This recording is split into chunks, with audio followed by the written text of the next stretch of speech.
टुंग का साया एक गांव था। वहाँ के लोग सीधे सादे और मेहनती थे, पर एक बुरी आदत थी। वो लोग हर रात चुपचाप जंगल में जाते और वहाँ से लकड़ियाँ काट कर लाते। दिन में सरकार का डर, पर रात में सिर्फ कुल्हाड़ियाँ और लालच। एक रात दो गांव वाले कुल्हाड़ी लेकर जंगल में घुसे। घनी झाड़ियों और ऊंचे पेड़ों के बीच वो एक भारी तने पर नजर डालते हैं। एक लंबी लकड़ी जो बाकी लकड़ियों से बिल्कुल अलग दिख रही थी। उस लकड़ी पर धारियां थीं, मानो वो सांस ले रही हो। अरे देख, ये लकड़ी तो खुद ही जमीन पर लेटी है, काटने में टाइम नहीं लगेगा। हिप हॉप ने कुल्हाड़ी उठाई। तभी एक आवाज आई, बहुत धीमी लेकिन कानों के पार जाती हुई। टंग टंग टंग, सब ठिठक गए। सकूरा ने इधर उधर देखा लेकिन कोई नहीं था। फिर वही आवाज, इस बार तेज। टंग टंग टंग, हिप हॉप के पैर थरथराने लगे।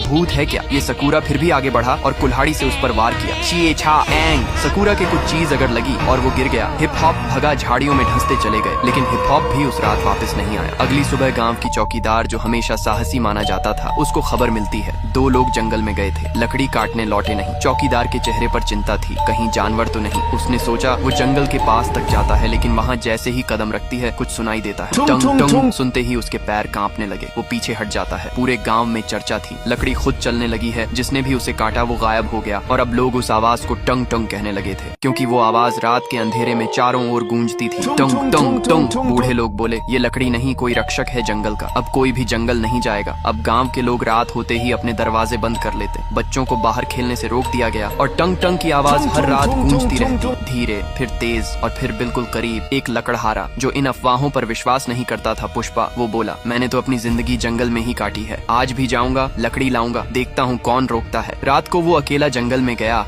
और कुछ घंटों बाद उसकी चीख सुनाई दी, बचाओ, ये कोई लकड़ी नहीं, ये जिंदा है। फिर उसका कुछ पता नहीं चलता। चौकीदार ने अब ठान लिया था, ये सिर्फ कोई अफवाह नहीं, कुछ है वहाँ, कुछ ऐसा जो हम इंसानों को रोकना चाहता है। वो बुजुर्गों के पास जाती है। एक बूढ़े बाबा कहते हैं, वो लकड़ी नहीं, जंगल का राजा है। टंग टंग, न वो आदमी है, न जानवर, न भूत है, न देवता, वो जंगल की आत्मा है। जब भी किसी ने जंगल को नुकसान पहुँचाया, वो टुंग टुंग बनकर लौटा। चौकीदार अकेली जंगल के पास खड़ा था। हवा तेज हो रही थी, पेड़ हिल रहे थे और फिर वही आवाज, टंग टंग। झाड़ियों के बीच से वो आकृति सामने आई, लकड़ी का बना एक इंसानी आकार, बिल्कुल सख्त, पर आंखें जल रही थी। चौकीदार की सांस रुक गई। वो देख रहा था जंगल के रक्षक को, लकड़ी के राजा टंग टंग को। टंग टंग कुछ नहीं बोला, सिर्फ एक बार जोर से गूंजा, टंग टंग, और जंगल की जमीन कांप उठी। पुष्पा भागा नहीं, लेकिन उसकी आंखों में पहली बार डर नहीं। सवाल था, क्या ये राक्षस है या रक्षक? ये वीडियो फ्री फायर को टैग करो पार्ट 2 के लिए।